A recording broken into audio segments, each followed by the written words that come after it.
किसी किसी को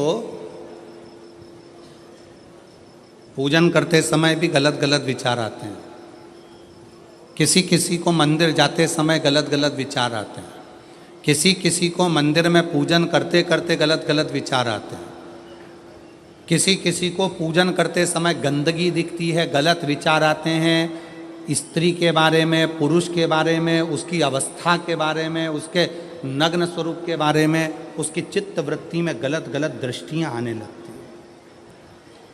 गंदा भोजन उसकी दृष्टि में आता है जब वो पूजन करने बैठता है, भजन करने बैठता। कई लोग हैं ऐसे,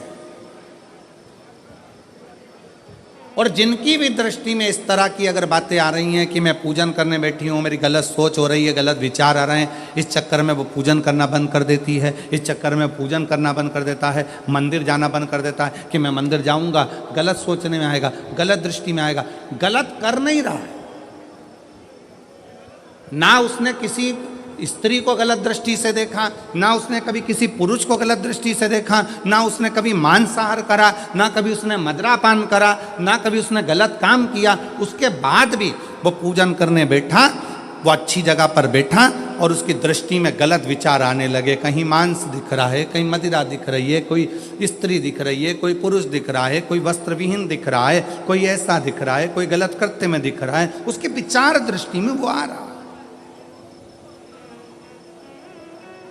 और कई बार लोग परेशान हो जाते हैं कि गुरुजी ऐसा क्यों हो रहा है, हम तो अच्छा करने के लिए गए, हम तो मंदिर गए, हम तो भगवान के भजन करने के लिए गए, हम तो स्मरण करने के लिए गए, फिर हमारी चित्तवृत्ति में ये कैसे आ रहा है, हमारे सोच में ये कैसे आ रहा है, हमारे विचार में ये कैसे आ रहा है। और जब शिव पुराण कहती है राजा चित्ररथ की बुद्धि में भी यह गलत विचार आ गया था, केवल संसार के मनुष्य की बुद्धि में नहीं, राजा चित्ररथ की बुद्धि में भी यह विचार आ गया था। ये शिव महापुराण की कथा कर गलत विचार करना क्या है, जब व्यक्ति को ऐसे गलत विचार आने लगे पूजन के समय पर, अच्छी जगह पर, ये गलत गलत विचार, आप गलत कर नहीं रहे हो, आप मांसाहार नहीं कर रहे हो, आप किसी स्त्री को गलत नहीं देख रहे हो, आप किसी पुरुष को गलत नहीं देख रहे हो, आप किसी मदिरा की दुकान पर नहीं गए हो, पर आपकी विचार धारणा में अगर ये चीज़ें पूजन करते समय, भजन करते समय, अर्चना करते समय, मंदिर जाते समय, मंदिर में बैठते समय, मंदिर में उपास करते समय तुम्हारी बुद्धि में अगर ये चीज़ें आ रही हैं, मन में अगर ये चीज़ें पाठ करते करते भी अगर आ रही हैं, तो समझ लेना कि आपके ऊपर कहीं ना कहीं किसी न किसी रूप में कोई अन्न किसी के घर का ऐसा खा लिया है जिसके कारण तुम्हारी बुद्धि थोड़ी सी भ्रष्ट हुई है। उसको सुधारें कैसे, उसको संवारें कैसे। अब किसी ने यही प्रसंग को सुनकर कहा, गुरुजी अगर किसी के घर का अन्न खाया है तो अन्न खाने के बाद तो वो पच गया, पचने के बाद वो गंदगी में निकल भी गया, अब तो वो विचार आना बंद हो जाना चाहिए। अब तो 1 साल हो गया, 2 साल हो गया, 1.5 साल हो गया, 6 महीना हो गया, तो भी वही विचार आ रहा है। तो हमारा निवेदन है, भोजन करने के बाद भोजन पच जाता है, भोजन करने के बाद भोजन समाप्त भी हो जाता है, पर उस भोजन से जो रक्त की 4 बूंदें बनती हैं वो इस शरीर में दिन रात तुम्हारे मरते दम तक दौड़ती रहती है, शरीर में वो रक्त की बूंद चलती रहती है। इसलिए विचार 1 साल, 2 साल, 4 साल, 6 साल, 15 साल ऐसे चलते रहते हैं। उस विचारों को, गलत सोच को, गलत विचारों को, गलत दृष्टि को समाप्त कैसे करें।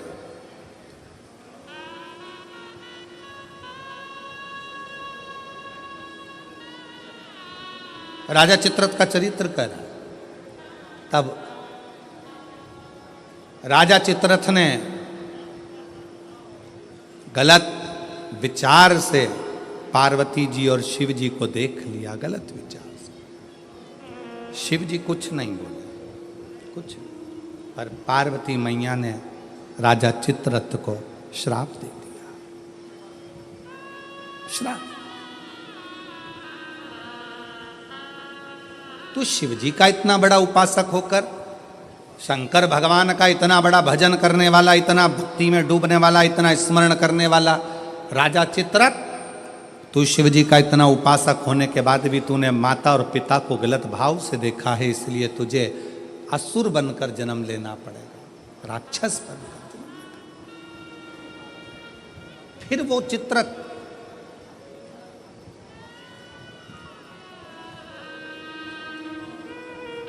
वृत्रासुर के रूप में जन्मा। क्या नाम हुआ था उसका? वृत्रासुर, जिसको इंद्र ने मारा था दधीचि ऋषि की अस्थियों से। गलत विचार। क्या करा जाए? राजा चित्ररथ को जब श्राप लग गया असुर बनने का, राक्षस बनने का, तो राजा चित्ररथ ने हाथ जोड़कर शिवजी से पूछा, मेरी मुक्ति का साधन बताओ। शंकर भगवान नहीं बोले। चित्ररथ तुमरुका जी के पास गया।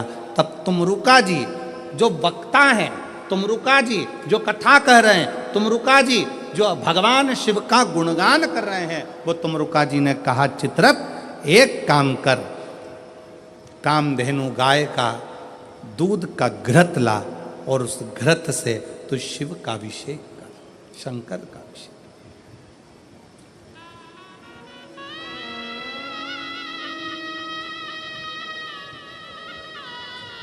मेरी जीजियों, मेरे जीजाओं, मेरी बेटियों, बेटाओं, मेरी माताओं, मेरे भाई, मेरे बांधव, अपने को भी अगर गलत विचार आते हो, पूजन के समय पर पाठ करते करते गलत जगह पर अपना मन जा रहा हो, तो 5 प्रदोष, एक कटोरी में 1 चम्मच घी गाय का, देसी गाय का 1 चम्मच घी, 1 चम्मच भी ना हो तो आधी चम्मच घी, आधी चम्मच भी अगर घर में ना हो तो 2 बूंद घी, 2 बूंद भी ना हो तो देसी गाय का 1 बूंद घी अपनी हथेली में मध्य में लगाकर, जो शंकर भगवान का,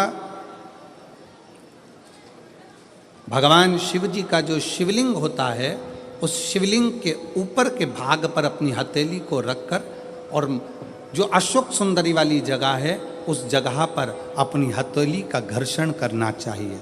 लगभग 5 प्रदोष अगर आपने कर लिया तो निश्चित है आपकी बुद्धि में कभी गलत विचार पूजन करते समय आएगा ही नहीं, और गलत दृष्टि की ओर जाओ।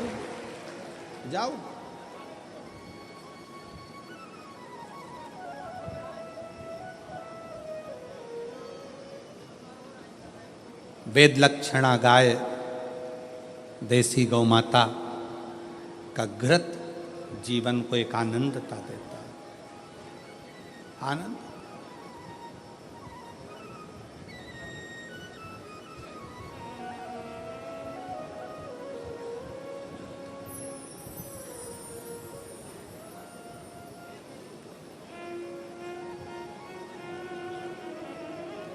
भारत के इतिहास में संसद भवन में बैठकर रात रात भर मंथन कर कर जो वक्फ बोर्ड बिल पर संशोधन किया गया, उसके लिए पूरे प्रशासन को बहुत बहुत साधुता, बहुत साधु। अब ये सब होने के बाद एक संसद में एक बात और पारित हो जाए कि गौ माता की हत्या बंद हो जाए, इससे बढ़कर कोई सुख, उससे बढ़कर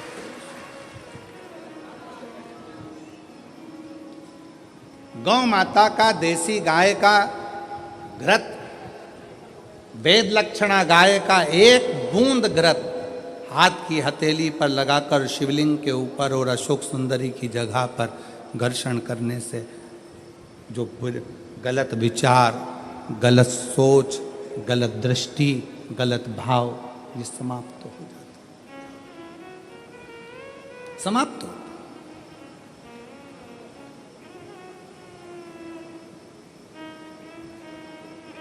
जिसने दिल से शिव की आराधना, राजा चित्ररथ ने पूछा है,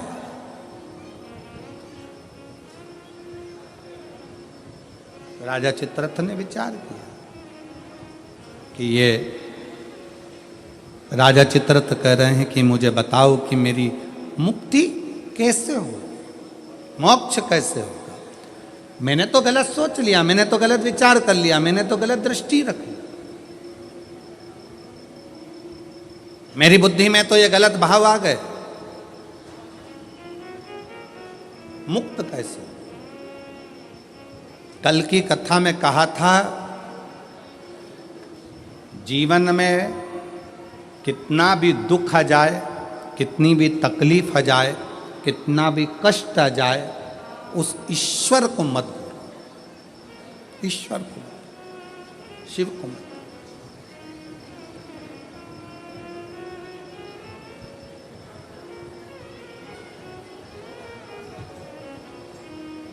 उसको हर पल याद करते हो, उसको हर क्षण स्मरण करते हो, हर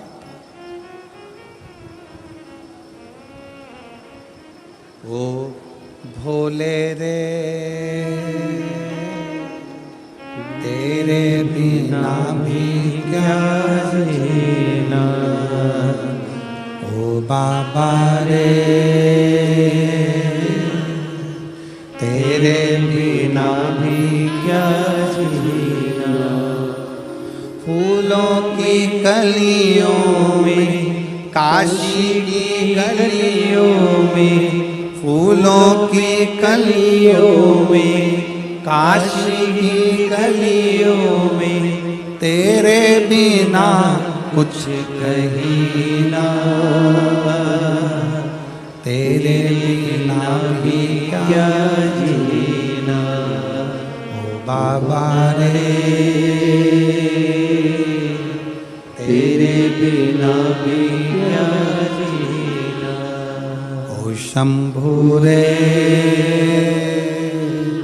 तेरे बिना भी क्या जीना, फूलों की कलियों में, काशी की गलियों में, फूलों की कलियों में, काशी की गलियों में, तेरे बिना कुछ कहीं ना, तेरे बिना भी क्या जीना, ओ बाबा रे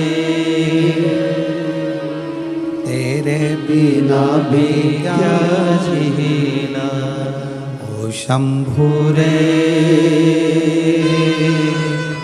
तेरे बिना भी क्या जीना। उस शिव की हर पल याद करते रहो, हर घड़ी।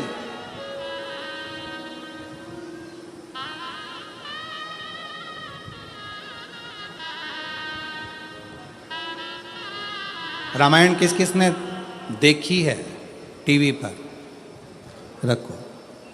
रामायण किस किस ने पढ़ी है? रामायण किस किस ने सुनी है?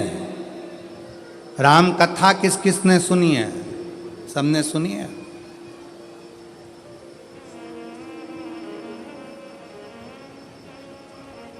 राम जी पर ऐसा कौन सा दुख था जो नहीं आया? विचार करिएगा।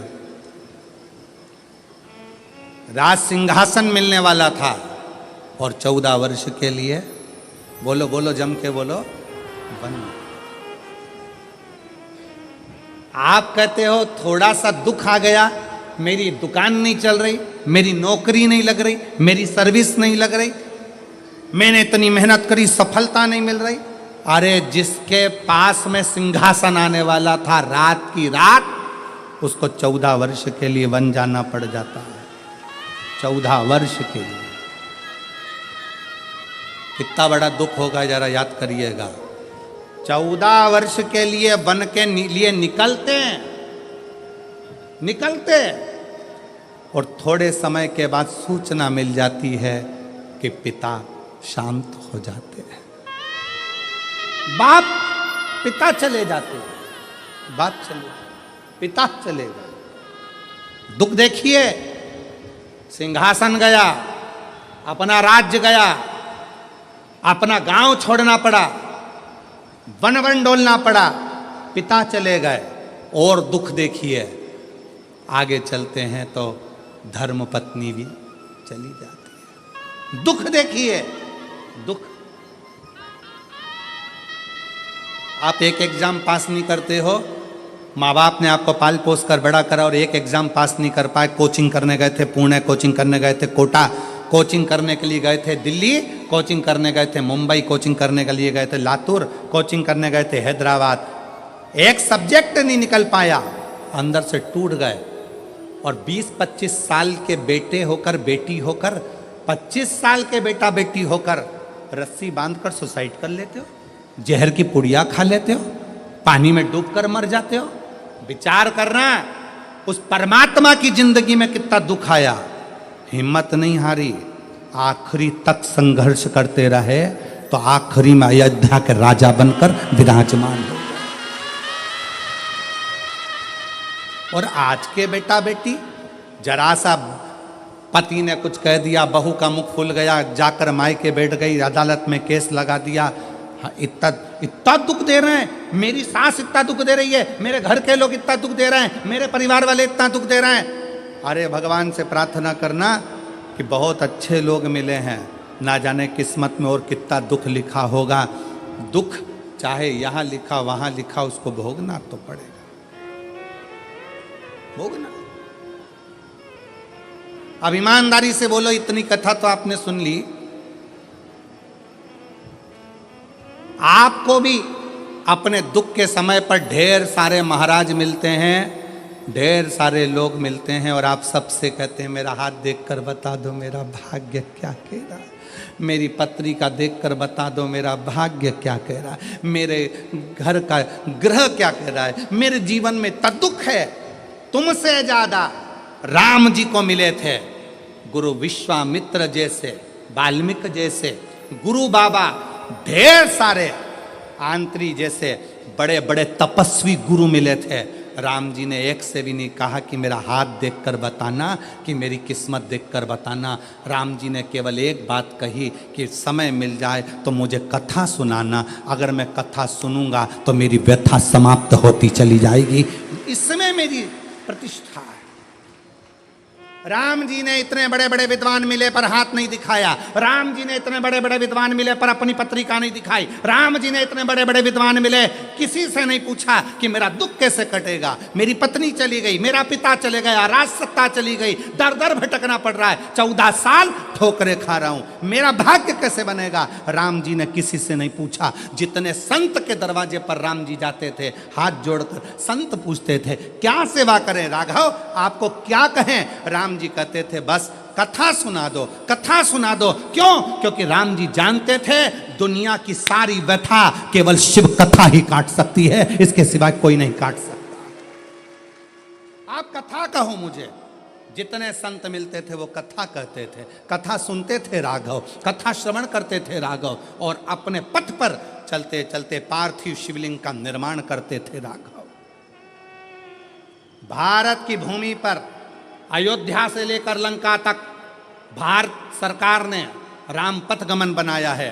पूरे राम पथ गमन पर चलकर देखिए, जितने राम पथ गमन पर राम जी के मंदिर नहीं मिलेंगे, जितने राम पथ गमन पर हनुमान जी के मंदिर नहीं मिलेंगे, जितने राम पथ गमन पर किसी देवता के मंदिर नहीं मिलेंगे, उतने राम पथ गमन पर केवल शंकर के मंदिर हैं। क्योंकि राम जी जहाँ रुकते थे वहाँ शिव का निर्माण करते थे, राम जी जहाँ रुकते थे वहाँ शंकर का निर्माण करते थे। क्यों? क्योंकि उनको मालूम है कि व्यथा मिटाने के लिए शिव की कथा बहुत जरूरी है, और शिव की कथा अगर हमारे अंदर आ गई तो व्यथा मिट जाएगी। और वही आज कथा कर रही है। आज शिव महापुराण की कथा क्या कर रही है? ये लाखों की भीड़, पंडालों में जगह नहीं है। आज कम से कम 11 लाख के ऊपर लोग होंगे, 11 से 12 लाख के ऊपर इस शाहदा की भूमि पर भक्त होंगे।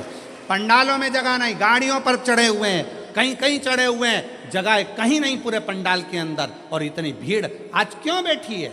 उसको मालूम है कि अब हम सब दूर भटक कर देख लिए, इसलिए राम जी को भी कथा ने ही व्यथा मिटाई थी, और हमारी भी जिंदगी में शिव कथा व्यथा मिटा देगी, तकलीफ मिटा देगी, कष्ट मिटा देगी, दुख मिटा देगी। वो व्यथा मिटाने के लिए शिव तत्व की कथा बहुत जरूरी, बहुत बहुत। फूलों की कलियों में, काशी की गलियों में, फूलों में कलियों में, काशी की गलियों में, तेरे बिना कुछ कही ना, तेरे बिना भी क्या जीना, ओ बाबा रे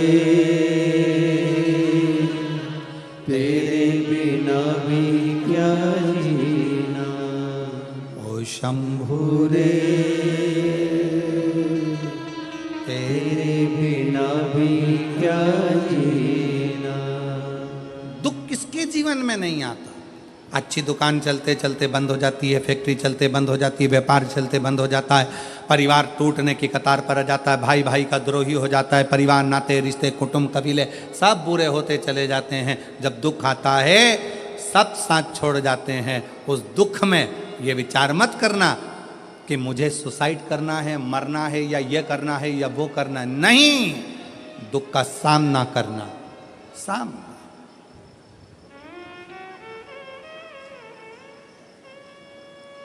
पढ़ो। जितने मेरे बेटा बेटी बैठे हैं उनसे निवेदन है, मेरी बहनों से, मेरी जीजियों से, मेरी बेटियों से खूब पढ़ाई करो। तुम्हारे पापा ने, तुम्हारी मम्मी ने तुम्हारे से बहुत आस लगाई है। घर के लोग तो मना कर रहे थे कि बेटी को बाहर मत भेजो, पर तुम्हारे पापा ने जिद कर कर, माँ भी मना कर रही थी मत भेजो, आज का माहौल ठीक नहीं है। पर एक बाप का बेटी पर भरोसा कितना होता है कि अपनी बेटी को बाहर गांव पढ़ने के लिए भेज देता है। अपने बाप के, अपने पिता के, अपने पापा के भरोसे को टूटने मत देना मेरी बेटी।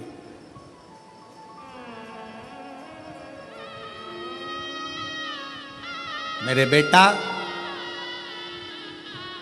तुम्हारे पापा की जेब में इतना पैसा नहीं है कि तुम्हें बड़े बड़े कोचिंग सेंटर भेजे, बड़ा बड़ा डिप्लोमा कराए, बहुत अच्छे शहर में पढ़ने भेजे, बहुत अच्छा कॉलेज, बहुत अच्छा स्कूल में एडमिशन कराए। तुम्हारे पापा की जेब में इतना पैसा नहीं है। पर मेरे बेटाओं, याद रखना, तुम्हारा पापा ना जाने कहाँ से मेहनत कर कर तुम्हारा पिता ला ला कर तुमको पढ़ा रहा है, तुम्हें मंजिल तक पहुँचा रहा है। वो खुद नहीं पढ़ पाया, खुद आगे नहीं बढ़ पाया, पर अपने बेटे से उसको बहुत आस लगी है। इसलिए बेटा याद रखना, खड़े होना तो सनातन धर्म की लाइन में खड़े होना, खड़े होना तो शिवालय की लाइन में खड़े होना, किसी दारू की दुकान पर मत खड़े होना।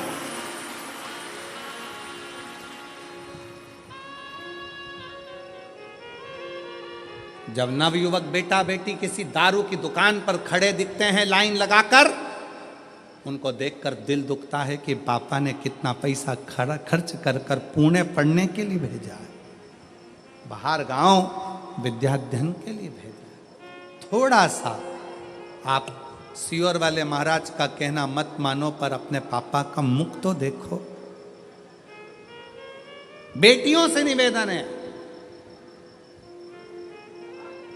एक पिता ने अपने भरोसे पर तुम्हें पढ़ने के लिए भेजा है। ये जो फालतू फालतू के जो ये लफड़े हैं ना, ये मुझे चाहता है, वो मुझे चाहता है, ये मुझे चाहता है, वो मुझे चाहता है, ये प्यार मोहब्बत, ये सब दिखावे के हैं। 4 दिन की चांदनी,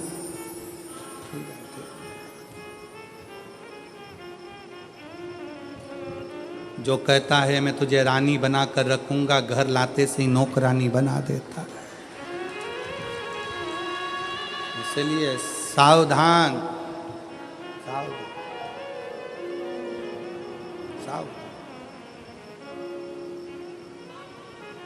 अपने पिता के अरमानों को टूटने मत दो।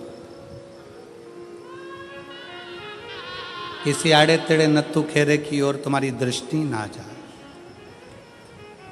अपने अरमानों को, अपने पिता के अरमानों को ध्यान रखो। गलत सोच जा रहा है, गलत दृष्टि जा रही है, गलत जगह अपना मन जा रहा है, तो देसी गाय का घृत थोड़ा सा हाथ में लगाकर भले एक चम्मच ना हो, एक कटोरी ना हो, आधी चम्मच भी ना हो तो दो, आधी चम्मच ना हो तो दो बूंद ना हो तो एक। जैसे संत कहते हैं ना, 24 घंटा भजन करो, 24 घंटा नहीं कर पाओ तो 12 घंटा करो, 12 घंटा भजन नहीं कर सकते तो 6 घंटा करो, 6 घंटा भजन नहीं कर सकते तो 3 घंटा करो, 3 घंटा भजन नहीं कर सकते तो 1.5 घंटा करो, 1.5 घंटा नहीं कर सकते तो 1 घंटा, 1 घंटा भगवान को याद नहीं कर सकते तो आधा घंटा करो, आधा घंटा भगवान का भजन नहीं कर सकते तो 15 मिनट, 15 मिनट नहीं कर सकते तो 5 मिनट, 5 मिनट नहीं कर सकते तो 2 मिनट, 2 मिनट भगवान का भजन नहीं कर सकते तो 1 मिनट, और 1 मिनट में भजन नहीं कर सकते तो चुल्लू भर पानी में डूब मरो।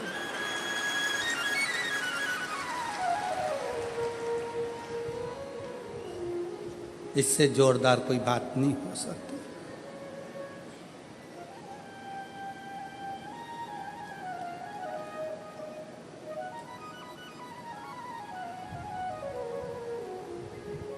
कितनी 20 दिन की तैयारी देखो आप। मैं पांडवी जी को, माननीय विधायक महोदय जी को और उनकी पूरी समिति को धन्यवाद देता हूँ, बहुत बहुत धन्यवाद। और मेरे शहादा की, मेरी जीजियों, मेरे जीजाओं, मेरी बेटियों, मेरे बेटाओं और शहादा के आसपास के जितने भाई बहन जिन्होंने पानी पिलाया, जिन्होंने घर से शरबत बना कर लाए शरबत पिलाया, रसना घोल कर लाए रसना पिलाया, घर से खिचड़ी बना कर लाए खिचड़ी खिलाई।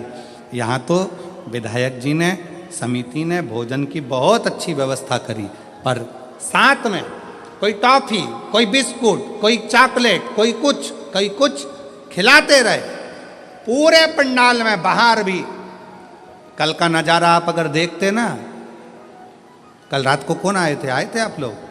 कौन कौन आए थे? आए थे सब। कल रात का नज़ारा देखते तो ये सोचते ये अपना शहादा है कि और कहीं आ गए।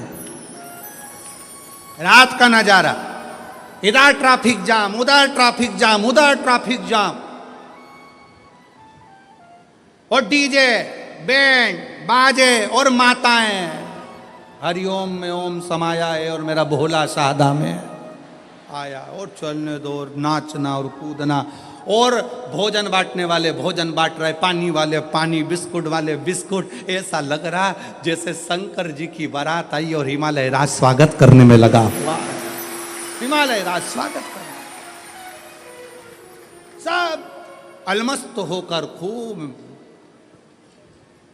जो अक्कड़ में नहीं आए, कई लोग ऐसे थे जो एक दिन भी आकर दर्शन नहीं कर पाए। समय नहीं मिला गुरुजी, समय नहीं मिला, समय नहीं मिला, समय।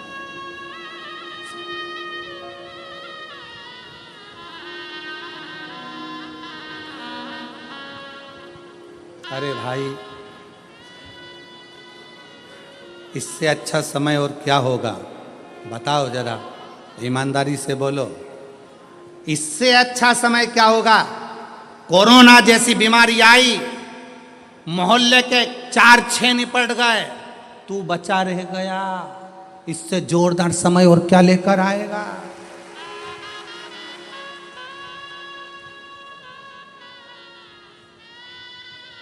तू बचा रह गया, और जिसमें बीमारी थी, शुगर थी, बीपी था, थायराइड था, सब बीमारी थी, और चाहता तो कोरोना तुझे चिपक जाता। पर शंकर जी ने कहा रहने दे, सादा में कथा सुनेगा, काम आता बच्ची करे इसके लाके, रहने दे इसके नीचे। और उसके बाद भी क्या समय नहीं मिला, तो भगवान ने भी कह दिया ठीक है। इतनी जोरदार कथा का आनंद नहीं ले पाया, समय नहीं मिला। मैंने तुझे कोरोना से बचाया इसलिए था कि सादा में जब विधायक जी कथा कराए तो आ जाना, तुझे बोले कौन? अरे भाई, मौका मिले, क्रिकेटर भी इंतजार करता रहता है कि बस ऐसी गेंद आने दो, ऐसा छक्का लगाऊंगा कि बाउंड्री पार। इंतजार करता है क्रिकेटर भी। ये बल्ला लेकर खड़ा है और पीछे वाला विकेट कीपर जो पीछे खड़ा है बिल्कुल नज़दीक में, पूरी फील्ड में बल्ले वाले को टेंशन किसी से नहीं रहता, पास वाले से रहता है। उसी तरह सावधान, तुम्हें बर्बाद करने वाला कोई दूसरा नहीं होगा, तुम्हारे पास वाला ही होगा।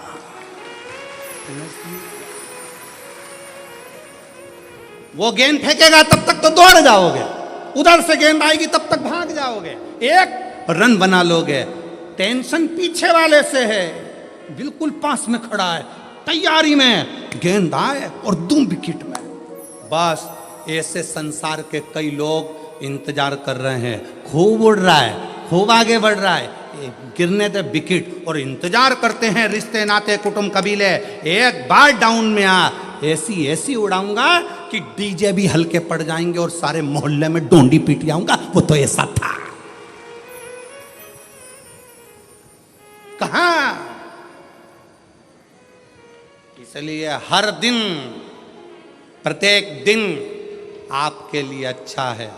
ये मत सोचो कि दान मुझे कल करना है, भजन मुझे कल करना है, परसों करना है, कल कभी नहीं आता। इसलिए आज का जो दिन है वो बड़ा सुंदर दिन है। दान भी करो, भजन भी करो, कीर्तन भी करो, स्मरण भी करो, भोजन भी करो।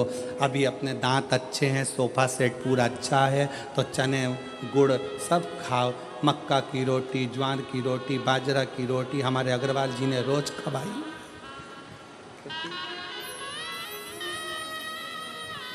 तीन बहुएं अग्रवाल जी की, और तीनों कंपटीशन में लगी रहती थी। आज मैं ये बनाऊंगी, वो दूसरी की आज मैं बनाऊंगी, तीसरी के मैं बनाऊंगी, तीनों लगी रहती। इसलिए थाली में भी तीन ही तरह की रोटी आती थी, और तीनों तैयार करके आज हम ये बनाएंगे, आज हम ये बनाएंगे, आज हम ये। मौका मिली सेवा का मौका। पूरे शहादा की एक एक जीजियों ने, शहादा के एक एक बेटे ने धूप में खड़े होकर सेवा करी। और मैं शहादा क्षेत्र के जिले नंदुरबार के collector, SP, SSP, IG, commissioner, यहाँ के तहसीलदार, यहाँ के जज महोदय, यहाँ के टीआई, यहाँ के थानेदार, यहाँ का एक एक कांस्टेबल, एक एक चिकित्सा विभाग, सबको धन्यवाद देता हूँ कि आपने अपनी जी और जान लगा दी इस कथा। आपने अपनी जी और जान लगा दी इस पूरी कथा में। रात दिन धूप में खड़े होकर सेवा करिए, खूब सेवा करिए, और सेवा का फल खाली नहीं जाएगा। जितना इनको मिलेगा उतना की उतना ही सेवा करने वाले उन कांस्टेबलों को भी प्राप्त होगा, चिकित्सा विभाग को भी प्राप्त होगा। ये आपकी मेहनत है, ये आपका परिश्रम है। और खाली ना जाता कोई दर से तुम्हारे, खाली न जाता कोई दर से तुम्हारे, मैं भी खड़ी हो नंदी बाहें फसाए, अपने हृदय से लगा लगा लो, गिरा जा रहा हो, उठा लो, उठा लो, भोले अपने दर से अब तो न टालो, गिरी जा रही हो, उठा लो, उठा लो। एक विश्वास चित्ररथ ने पूछा। शिव महापुराण की कथा कहती है, राजा चित्ररथ का चरित्र कहता है, मैंने गलत दृष्टि से सोच लिया, मैंने गलत दृष्टि से विचार कर लिया, मैंने गलत दृष्टि से देख लिया, इसलिए अब मैं कैसे शिव को रिझाऊं? मुझसे पाप हो गया, पाप कर्म हो गया। कथा में कहा था,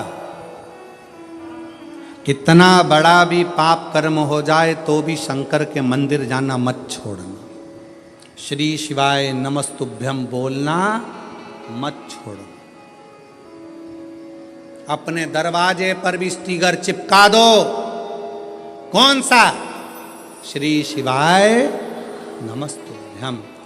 हो सकता है कि मेरी जिंदगी में मैंने बहुत पाप किया हो, गलत कृत्य किया हो, पर ये घर तेरा है। गाड़ी पर लिखा दिया श्री शिवाय नमस्तुभ्यम, ये गाड़ी तेरी है, मेरा नहीं।